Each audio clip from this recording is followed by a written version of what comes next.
matuto at maaliw. Mag-subscribe sa Learning Express 101 dahil dito marami kang mapupulot na kaalaman.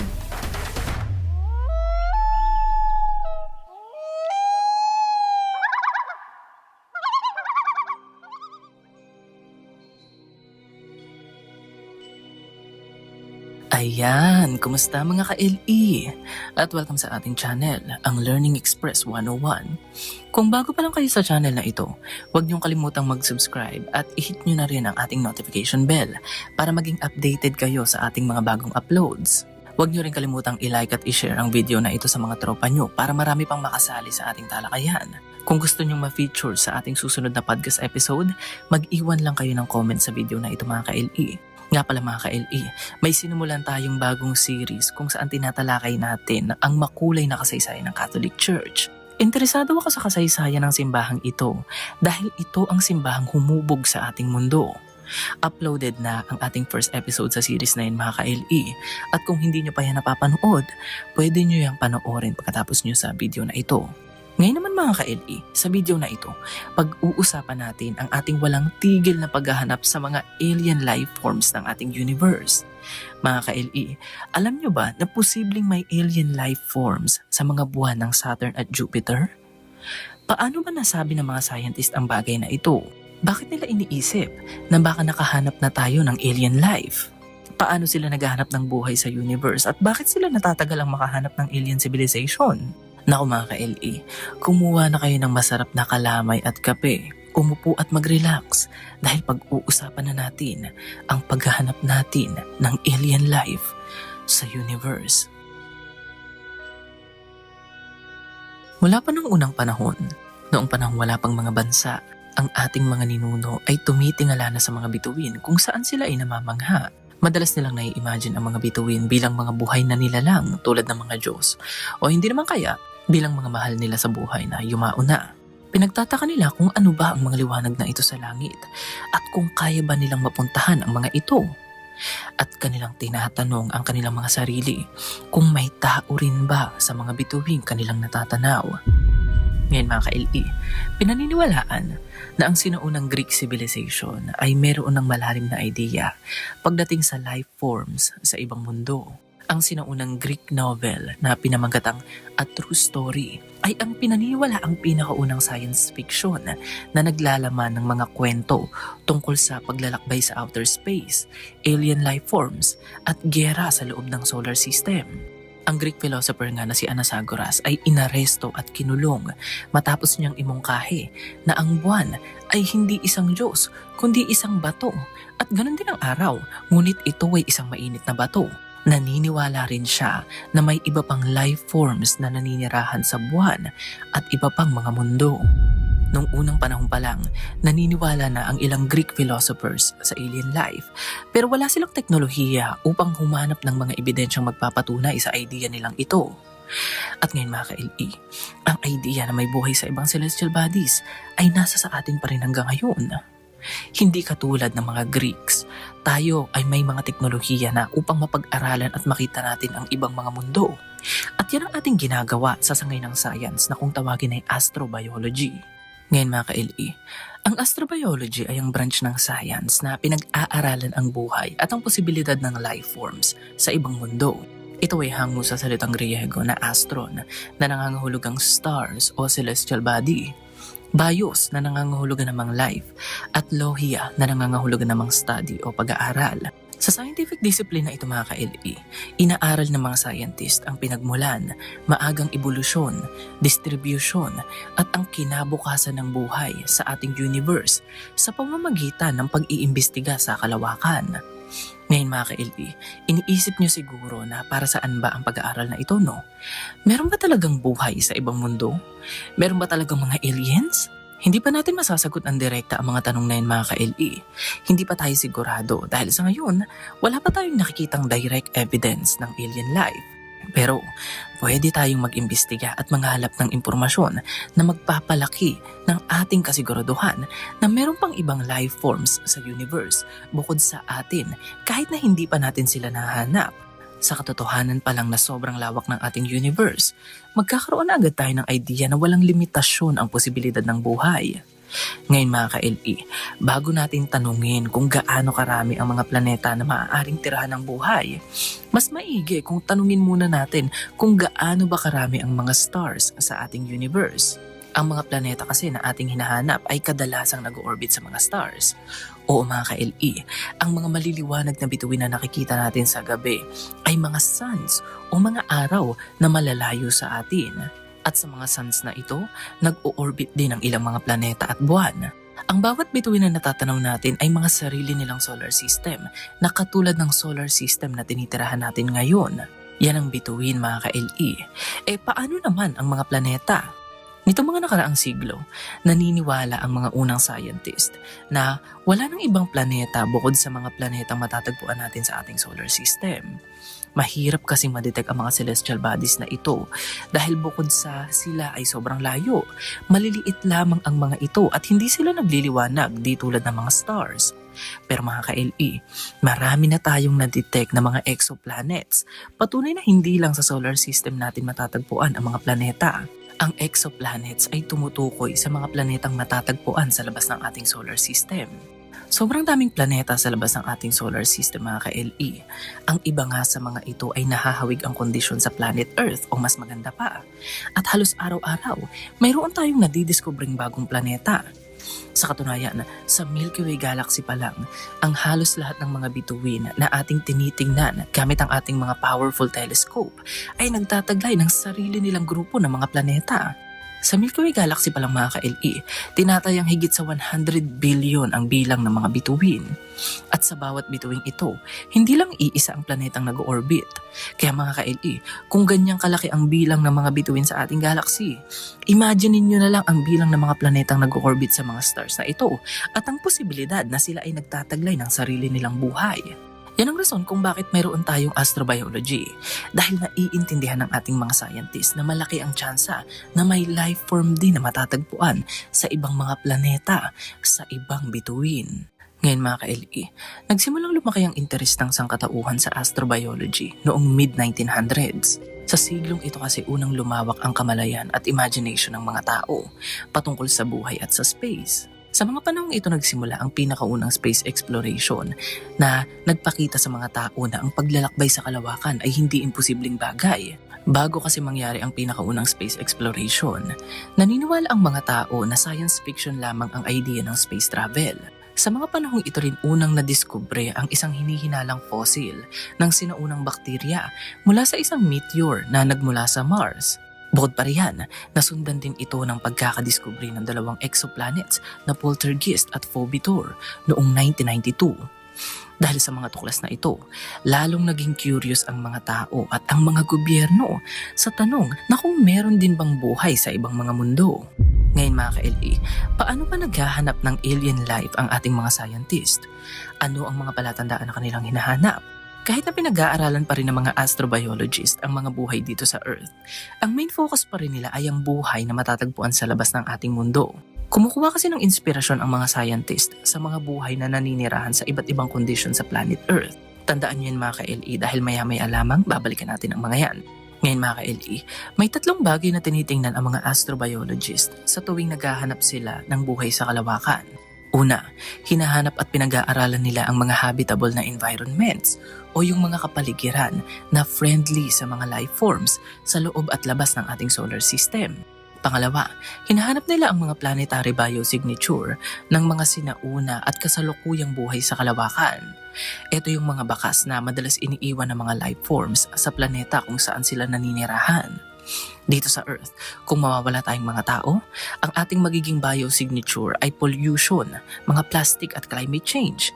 At sa hinaharap, kapag wala ng buhay sa planet Earth at dumating dito ang mga aliens, yun ang mga bagay na makikita nila na magsasabi sa kanila na minsan ang nagkaroon ng buhay sa Earth.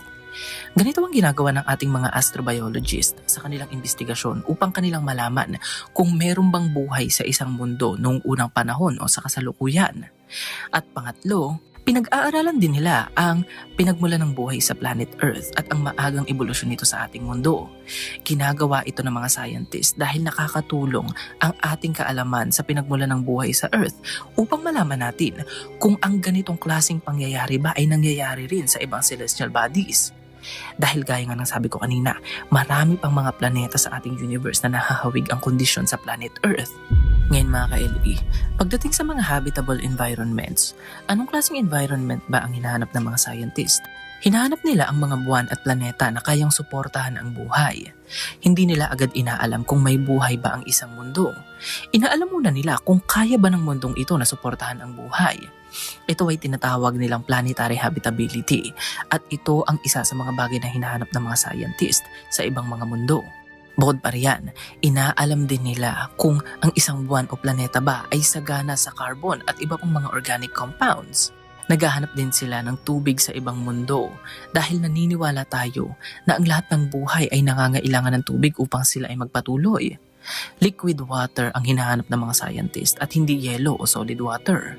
Ngayon mga ka-LE, kailangan nating mag-ingat tuwing iniisip natin na ang tubig ay essential para sa buhay dahil may mga organismo sa Earth na hindi nangangailangan ng tubig upang sila ay mabuhay. Sinama lang natin ang tubig sa ating kategorya dahil sa ngayon, ito ay kinukonsidera ng mga scientist bilang essential sa paghahanap ng buhay. Sa ganitong paraan kasi natin nauunawaan ang buhay sa ating mundo. Halos lahat kasi ng buhay sa Earth mga ka-LE ay nangangailangan ng tubig, kaya hindi masama na i-consider natin na baka ganito din ang kaso sa ibang planeta. Sobrang addict tayo sa paghahanap ng tubig sa ating kalawakan mga ka-LE. Sa katunayan, may ilang mga scientists nga na tubig na lang ang hinahanap sa ibang mundo. Mas madali kasing ma-detect ang tubig sa isang planeta kumpara sa mga life forms nito. Pero mga ka-LE, hindi ito nangangahulugan na kapag nakahanap tayo ng tubig sa isang buwan o planeta, ay nangangahulugan ito na may buhay na sa mga mundong iyon. Ang ibig sabihin lang nito ay patungo tayo sa tamang direksyon. Ganito rin ang lagay ng Earth para sa ibang mga alien civilization mga ka-LE. Kung iniimbestigahan ng isang malayong alien civilization ang ating mundo, ang una nilang madidetect ay ang mga karagatan natin, hindi ang mga cities at kalsada na ating itinayo. Pero syempre mga ka-LE, pwede rin tayong makahanap ng buhay sa ibang mundo na hindi nangangailangan ng tubig. Hindi natin dapat alisin ang posibilidad na yan. Ngayon mga ka-LE, ang mga unang astrobiological research ay nakafocus sa paghahanap ng buhay sa planetang Mars at yan ay pinangunahan ng NASA sa kanilang Viking program noong 1960s to 70s. Ito ang pinakaunang US mission na target lumapag sa Mars at maghanap ng mga palatandaan ng buhay. Saglit nating naging interes ang planetang ito dahil ang mga maagang telescopic observation mula sa planetang Mars ay nagpapakita na ito ay may mga tuyong ilog. Mga patunay na ang planet Mars ay nagtataglay ng tubig noong unang panahon. Nakaka-curious ito mga ka-LE. Ang ibig sabihin ba nito ay mayroong buhay sa planet Mars noon? Mayroong bang mga Martian fish at bakterya na lumalangoy sa mga ilog ng Mars noon? O mga ilog at dagat lang talaga ang kanyang taglay at walang buhay? Ngayon mga ka-LE, sa ngayon, may ilang mga planeta na rin tayong nahanap na kasalukuyang nagtataglay ng kakarampot na tubig, habang ang iba naman ay sobra-sobra ang taglay na tubig. Actually mga ka-LE, maraming ang ebidensya ang nagmumungkahi na ang tubig ay hindi naman rare sa ating universe. Maya-maya lang pag-uusapan natin ang mga buwan sa solar system na nagtataglay ng mga karagatan. Ngayon mga ka-LE, inaalam din ng mga scientist kung ang isang planeta ba ay nagtataglay ng stable na environment dahil kinakailangan ito upang magsimula ang buhay. Ang mga living organisms kasi mga ka-LE ay nag-a-adapt at nag-i-evolve sa kondisyon ng environment na kanilang tinitirahan. At kung hindi stable ang environment, mahihirapang magsimula at mag-evolve ang buhay. Hinahanap ng mga scientist ang mga celestial bodies tulad ng planets at moons na nagtataglay ng stable na temperatura, atmospheric pressure at radiation level. At pagdating sa mga habitable planets, alam ng mga scientist kung saan makikita ang mga mundong ito. Mayroon kasi tayong tinatawag na Goldilocks zone. Ito ay tumutukoy sa tamang layo ng planeta mula sa bituing inoorbitan nito. Halimbawa na lang mga ka-LE ay ang Earth. Ang ating planeta ay nasa loob ng Goldilocks zone ng solar system natin. Ang posisyon ng ating planeta ay hindi masyadong malapit sa araw kung saan tayo ay masusunog at mamamatay sa init tulad ng Venus at Mercury. At hindi rin tayo sobrang layo sa araw kung saan tayo naman ay magyayelo sa lamig ng space tulad ng planetang Mars. Ang posisyon ng Earth sa solar system ay nasa Goldilocks zone. Ibig sabihin, sa rehiyong ito ng space, tama lang ang init at lamig upang maging stable ang ating mundo at magsimula ang buhay. Ngayon mga ka-LE, maaaring magbago ang distansya ng Goldilocks zone. Nakadepende yan sa laki at klase ng bituin na inoorbitan ng mga planeta. Kung mas maliit sa araw natin ang bituin, ang Goldilocks zone nito ay magiging mas malapit upang ang planeta nito ay makasagap ng sapat na init. Kung sobrang laki naman ng isang bituin, ang Goldilocks zone nito ay magiging mas malayo dahil ang malalaking bituin ay di hamak na mas mainit at mas unstable kumpara sa araw. Ngayon mga ka-LE, alam din ng mga scientist kung anong klase ng bituin ang titignan. Ang mga planeta kasi na nagtataglay ng stable na environment ay madalas nag-o-orbit sa mga bituing nahahawig ang laki at kondisyon sa ating araw. Ibig sabihin, ang bituin na kanilang hinahanap ay hindi masyadong malaki at hindi rin masyadong maliit. Ito yung tinatawag nilang mga mainstream star. Ang mga bituin kasi na daang beses ang laki sa araw ay hindi stable at maiksi lamang ang buhay. Ang mga dambuhalang bituin ng ating universe ay malapit ng sumabog at maging supernova.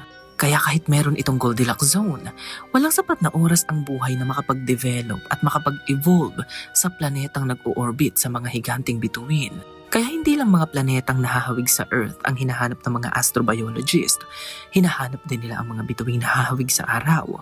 Ngayon mga ka-LE, base sa ating pagkakaintindi sa mga life forms, ang buhay ay nangangailangan ng energy. Kaya naman, ang isa pa sa mga inaalam ng mga astrobiologist ay kung may energy source ba ang planeta na kanilang tinitignan.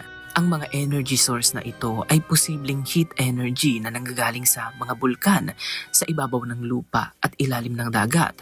At ganoon na rin ang heat and light energy na nanggagaling sa star na inoorbitan ng isang planeta.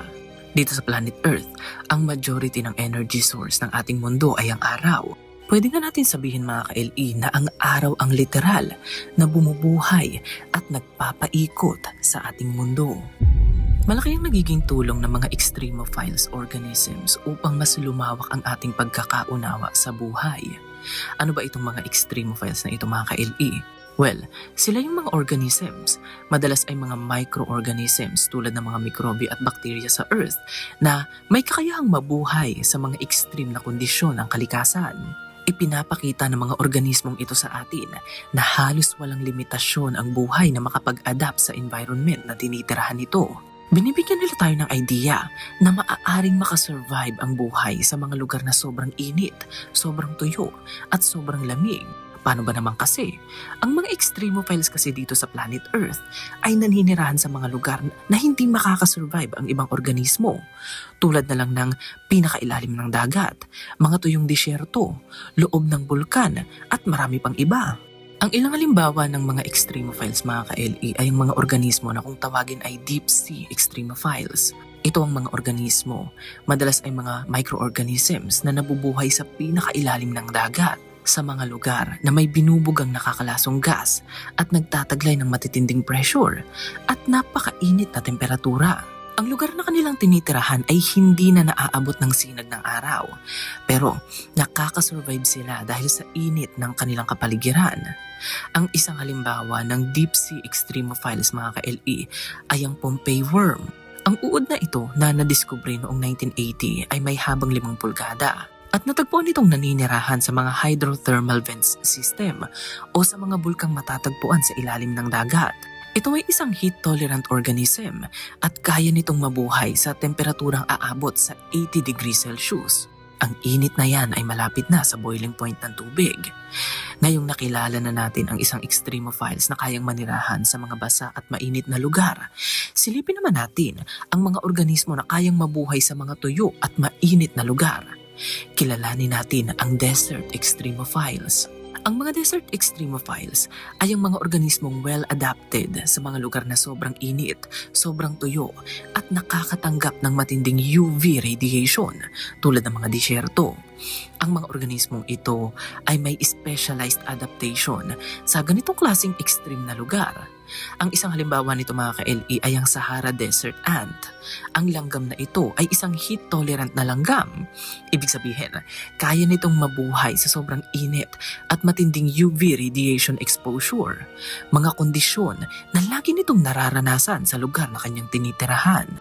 Ngayon mga ka-LE, ang isa pang klase ng mga extremophiles ay ang mga microorganisms tulad ng mga archaea at bakterya. Ang mga microorganisms na ito ay kayang mabuhay sa mga extreme conditions kung saan mamamatay ang ibang mga hayop. Kaya nilang makasurvive sa mga lugar na may mataas na temperatura, high acidity, high salinity, at intense radiation. Ang isang halimbawa nito mga ka-LE ay ang tardigrade o water bears. Ang organismong ito ay nagtataglay ng walang binti at isa ito sa itinuturing na pinaka-resilient na hayop sa lahat ng mga extremophiles. Kaya nilang mabuhay sa mga lugar na sobrang lamig, sobrang init, at sa mga lugar na puno ng intense radiation. At kamakailan lang mga ka-LE, natuklasan din ng mga scientist na kaya nitong mabuhay sa vacuum ng space. Ang mga organismong ito ay nagpapakita na kahit na may idea na tayo sa kondisyon ng environment kung saan pwedeng magsimula at magpatuloy ang buhay, pwede pa rin tayong makahanap ng mga life forms sa mga extreme conditions na hindi natin inakala. Kung may organismo sa Earth na kayang mabuhay sa mga lugar na sobrang init, sobrang lamig, at sa mga lugar na nagtataglay ng matinding radiation, ano ang pipigil sa buhay na magsimula at mag-develop sa mga planetang malamig tulad ng Mars o sa mga planetang napakainit tulad ng Mercury at Venus? Ipinapakita ng mga extremophiles sa atin na ang buhay ay pwedeng makasurvive sa mga kondisyong nakakamatay para sa atin. Tulad ng matinding pressure, matinding init, constant na radiation, high acidity, at extreme toxins. Nagagamit ng mga astrobiologist ang mga kaalamang ito upang mas mapalawak pa at mas maparami pa ang mga mundo na kanilang titignan sa tuwing sila ay naghahanap ng buhay sa kalawakan. Ngayon mga ka-LE, pag-usapan na natin ngayon ang direktang ebidensya ng buhay na posibleng makita ng mga scientist kung sakaling may buhay sa mundo na kanilang iniimbestigahan. Ito yung tinatawag nating mga biosignatures. Ang mga biosignatures ay tumutukoy sa mga chemical at physical na indikasyon ng pagkakaroon ng buhay sa isang mundo. Ito ay maaaring maging mga elements, molecules, microfossils, at mga fossilized na structures na magsisilbing ebidensya ng buhay sa isang mundo. Ngayon mga ka-LE, mahalagang malaman na ang mga buhay na hinahanap ng mga scientist kapag pinag-uusapan ang biosignature ay tumutukoy sa past life o yung mga sinaunang buhay ng isang mundo na naging extinct na, at ang mga present life o yung mga kasalukuyang buhay na matatagpuan sa mga buwan at planeta. Mahalagang bahagi ito ng paghahanap ng buhay sa universe mga ka-LE, at maraming candidate planets ang hinihinalang nagtataglay ng mga biosignatures sa kanilang surface. Ngayon mga ka-LE, masyadong malayo ang mga exoplanets sa atin dahil sila ay nag-orbit sa ibang bituin, kaya medyo mahirap silang pag-aralan at hanapan ng biosignatures. Pero meron din naman mga posibleng habitable worlds dito sa loob ng ating solar system na pwede nating silipin at imbestigahan. Ang mga planetang Mars at Venus ay matagal nang hinihinala ng mga scientist na minsan ang nagkaroon ng buhay. Ang kasaysayan kasi ng mga mundong ito ay nagmumungkahi na ang kanilang kondisyon noong unang panahon ay nahahawig sa kondisyon ng planet Earth ngayon. Kung meron mang buhay sa Mars at sa Venus noon, oras lang ang aantayin natin bago madiskubre ng mga scientist ang mga bakas na kanilang iniwan sa mga mundong ito. Ang mga biosignatures na ito ay maaaring mga fossils ng mga bakterya at mikrobyo sa Mars at sa Venus na tanda ng sinaunang buhay. Ngayon mga ka-LE, heto nang interesante dyan. Hindi lang mga planeta sa solar system ang sinisilip ng mga scientist sa kanilang paghahanap ng biosignatures dahil tinitingnan din nila ang mga buwan sa ating solar system. Alam ko na hindi natin masyadong iniisip na ang mga buwan ay posibleng nagtataglay ng buhay. Pero mga ka-LE, tandaan natin na ang mga buwan ay mga mundo rin na pwedeng bahayan ng life forms. Maliliit lamang sila kumpara sa mga planeta. Alam niyo ba mga ka-LE na hinihinala rin ng mga scientists na may taglay na buhay ang ilang mga buwan sa ating solar system? Ang mga buwan na aking tinutukoy ay ang mga buwan ng Saturn na Titan at Enceladus, at ang isa pang buwan ng Jupiter na Europa. Ngayon mga ka-LE, pag-usapan muna natin ang buwan na Titan. Ito ang pinakamalaking buwan sa planeta ng Saturn at pinaghinalaan ng mga scientists na ang buwang ito ay nagtataglay din ng buhay. Ngayon mga ka-LE, ang Titan ay di hamak na mas malamig kumpara sa planet Earth. Pero bakit ba iniisip ng mga scientists na may buhay sa buwang ito? Well, sa lahat kasi ng mundo sa ating solar system, maliban sa Earth, ang Titan lamang ang nag-iisang mundo na sigurado tayong nagtataglay ng mga ilog, lawa at karagatan sa surface nito. Bukod pa rin mga ka-LE, ang atmosphere din ng Titan ay mayaman sa mga carbon compounds, mga chemical compounds na kilalang may kinalaman sa pagsisimula ng buhay dito sa Earth. Ang mga kondisyong yan ay posibleng magbigay daan upang magsimulang ma-develop ang mga mikrobyo sa buwang ito. Hindi rin nga malayo mga ka-LE na baka ngayon may mga mikrobyo na naninirahan sa buwan ng Titan. Noong June 2010, inanalyze ng mga scientist ang mga data na nakalap ng Cassini-Huygens satellite sa buwang ito. At nakakita sila ng mga anomalya sa hangin na malapit sa surface ng Titan. Sinabi ng mga scientist na ganito ang posibleng mangyari kapag may mga organismong nagbubuga ng methane na naninirahan sa lupain ng buwang ito. Pero sinabi rin nila na posibleng nangyayari ang mga anomalyang ito dahil sa mga natural causes. Hindi pa sigurado ang mga scientist, pero hindi nila sinasara ang kanilang mga pinto. Ang Cassini-Huygens satellite kasi ay walang kakayahang maghanap ng mga microorganisms. Ang Enceladus naman mga ka-LE ay ang pang-anim sa pinakamalaking buwan ng Saturn at hinihinala rin ng mga scientists na posibleng may buhay sa buwang ito. Ang buwang ito ay may napakalamig na temperatura. Ang Enceladus ay nababalot ng napakakapal na puting niebe kaya tila ba nagliliwanag ito sa kalawakan. Pero ang totoo, nire-reflect lang nito ang liwanag na nanggagaling sa araw. Ngayon mga ka-LE, nadiskubre ang buwang ito noong August 1789 pero noong 1980 lang natin ito nagsimulang makita ng malapitan sa tulong ng ating mga satellites. Noong 2005, ang spacecraft na Cassini ay makailang ulit na dumaan malapit sa buwang ito. At dito natin nakita ng mas detalyado ang mundong ito. Dahil sa Cassini spacecraft, nalaman natin na marami palang nangyayari sa ibabaw ng Enceladus Moon. Nalaman natin na may mga plumes at bulkan pala na matatagpuan sa South Pole ng buwang ito. Ngayon mga ka-LE, ang mga plumes na ito ay nagpapakawalan ng mga water vapor, molecular hydrogen at iba pang mga solid na bagay tulad ng mga salt crystals at ice particles. Bukod pa riyan mga ka-LE, higit sa 100 geysers din ang nakita natin dito. At ang mga tubig na binubuga ng mga geysers na ito sa hangin ay ang pinaniniwala ang rason kung bakit laging umuulan ng niebe sa Enceladus Moon. Ngayon mga ka-LE, kahit pa sobrang lamig sa mundong ito, may nahanap pa ring ebidensya ang mga scientists na ito ay nagtataglay ng karagatan sa ilalim ng makapal nitong yelo.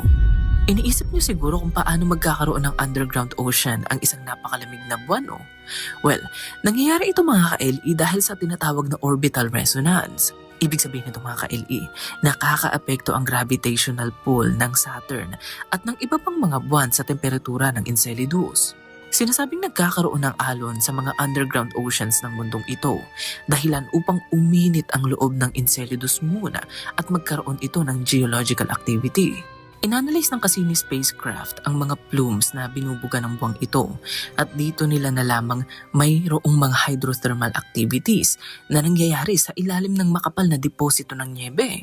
Ang mga bagong tuklas natin tungkol sa buwang ito ay nagmumungkahi na kung dadalhin natin ang mga microorganisms dito sa Earth na naninirahan sa ating mga hydrothermal vents sa ilalim ng ating karagatan, posible silang mabuhay sa buwang ito ng walang problema.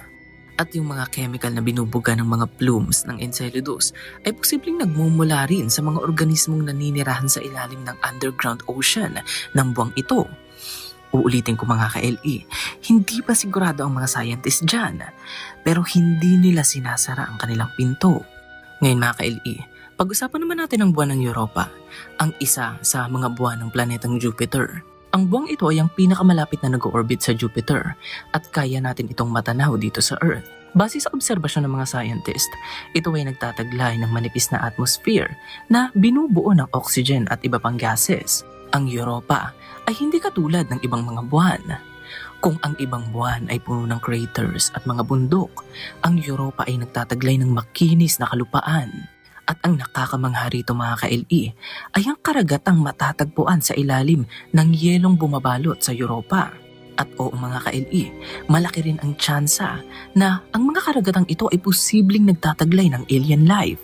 Sa katunayan, ang buwang ito nga ng Jupiter ang itinuturing ng mga scientist na primary candidate sa paghahanap ng buhay sa extraterrestrial life. Tulad ng Enceladus moon ng Saturn, ang Europa ay nagtataglay din ng mga plumes na nagbubuga ng water vapor sa hangin. At ang mga plume activities na ito ay makakatulong sa paghahanap ng mga researchers ng palatandaan ng buhay nang hindi lumalapag sa buwang ito. At uulitin ko mga ka-LE, malaking posibilidad na may buhay sa mundong ito. Posible pa lamang yan, pero hindi sinasara ng ating mga scientist ang kanilang pinto. Ngayon mga ka-LE, nakalimutan ko na bigyan ng distinction ang mga klase ng alien life forms na ating hinahanap sa space. Ang pinag-uusapan kasi natin kanina pa ay ang mga literal na alien life lang, tulad ng mga alien bacteria at microbes, at posibleng mga alien animals kung siswertehin tayo. Counted pa rin naman as alien life ang mga yan. At kung ako ang tatanungin mga ka-LE, baka ganitong klase ng mga alien life forms pa lang ang mahanap natin sa mga darating na panahon. Actually, maswerte na nga tayo kung may mahanap tayong mga bakterya. Kung intelligent alien life naman ang ating hahanapin, medyo mahihirapan tayo. Ngayon mga ka-LE, bakit ba ganito ang kaso? Hindi ba't high-tech civilization na rin tayong mga Homo sapiens? Bakit nahihirapan pa rin tayong maghanap ng advanced alien civilization?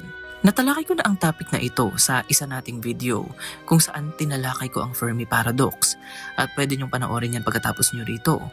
Ngayon mga ka-LE, bibigyan ko na lang kayo ng simpleng paliwanag kung bakit mahirap makahanap ng alien civilization sa space. Mahalagang malaman na sa tuwing maghahanap tayo ng alien life sa space, dapat nating asahan na natural lamang na ito ay magiging mahirap. Napakalawak kasi ng space mga ka-LE at ito pa lang ay isa ng malaking hamon.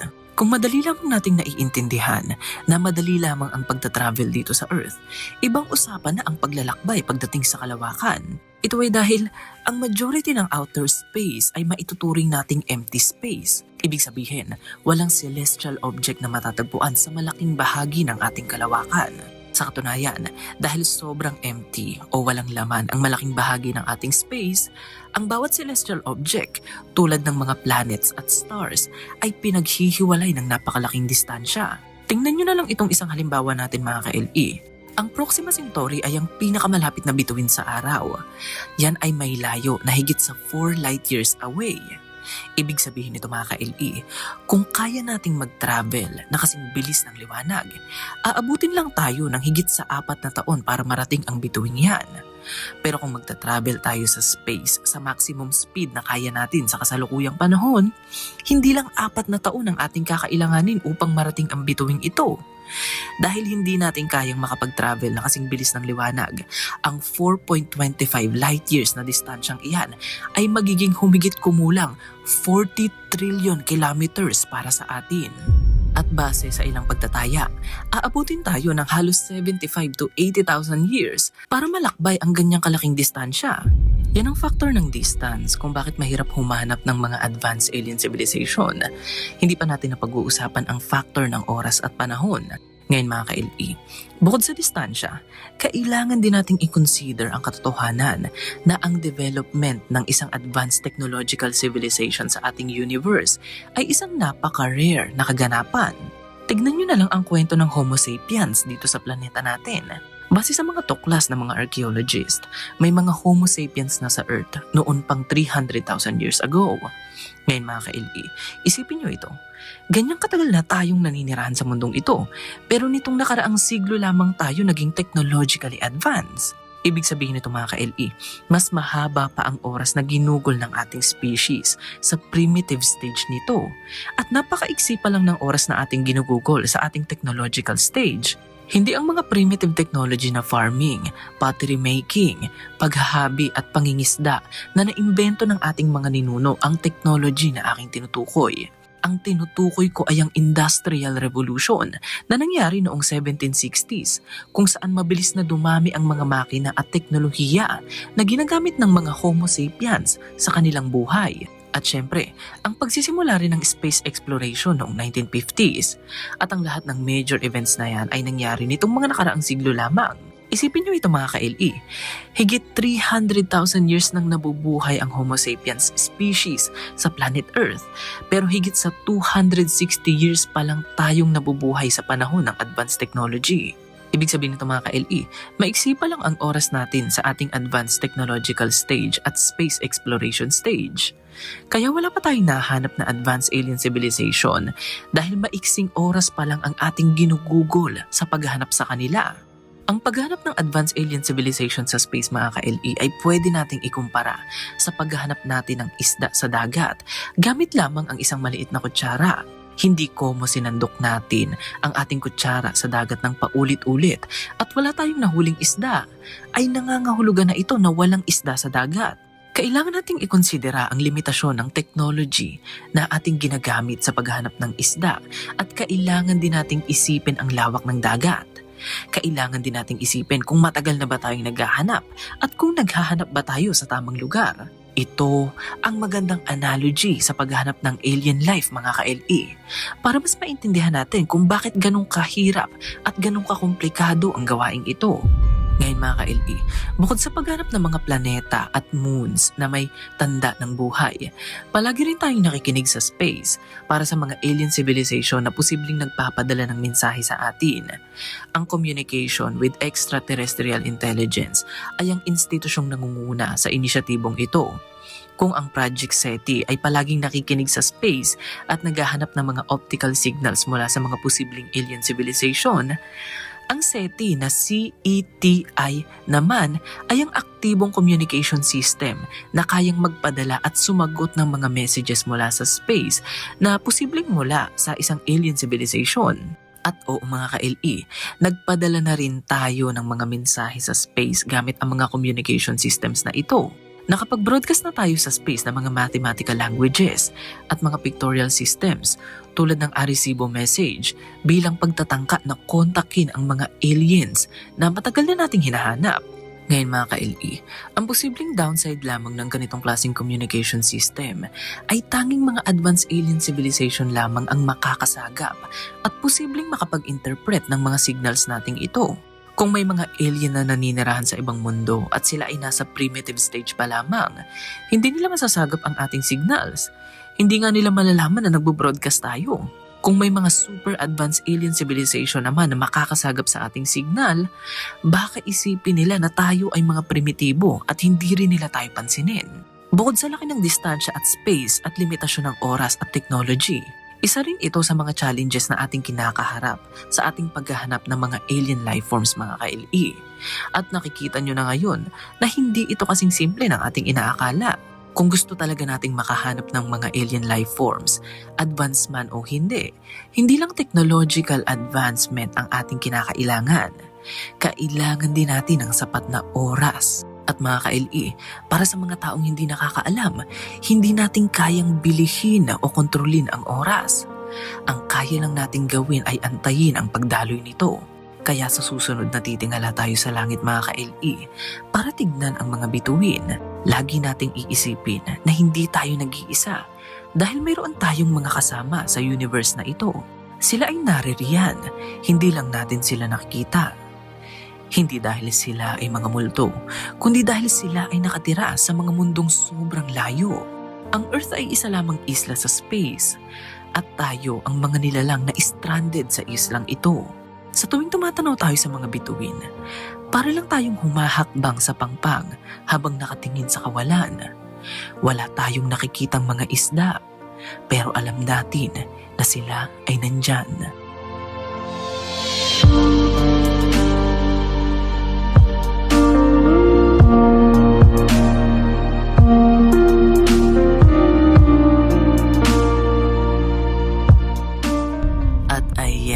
Ng astrobiology at ang kwento ng ating mahabang paghahanap ng buhay sa universe. Ngayon mga ka-LE, anong masasabi nyo sa topic natin ito? Naku mga ka-LE, i-comment nyo na sa baba ang mga yan at babasahin natin isa-isang mga yan. Nga pala mga ka-LE, may sinimulan tayong bagong series dito sa ating channel at ayan ay ang history series ng Learning Express 101.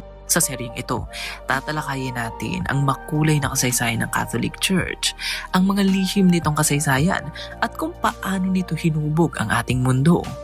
Uploaded na ang ating first episode mga ka-LE at kung hindi nyo pa yung napapanood, panoorin nyo na yan pagkatapos nyo rito. Dahil sigurado ako na marami kayong matututunan sa mga research na yan. Panoorin nyo na ang first episode na yun mga ka-LE dahil ang susunod na video na ating ipapublish ay ang second episode ng history ng Catholic Church. Maraming salamat sa inyong walang sawang pagsuporta mga ka-LE. Kung hindi pa kayo nakasubscribe sa ating podcast channel, mag-subscribe na kayo mga ka-LE dahil dyan ko shoutout yung mga comments nyo at dyan din ako nagka-Q&A. And as usual, huwag nyo rin kalimutang bisitahin ang ating TikTok at Facebook page. Ang link sa mga yan ay makikita rin sa ating description. Gaya ng lagi kong sinasabi, maraming salamat sa pagsama sa amin ngayong Sabado Kita-kits sa susunod nating video dahil marami pa tayong interesanting bagay na pag-uusapan. Kaya huwag kayong mawala mga ka-LE. Sana naggising namin ang isip nyo. Walang bibitiw, kapit lang. Hanggang sa muli mga ka-LE. Salamat!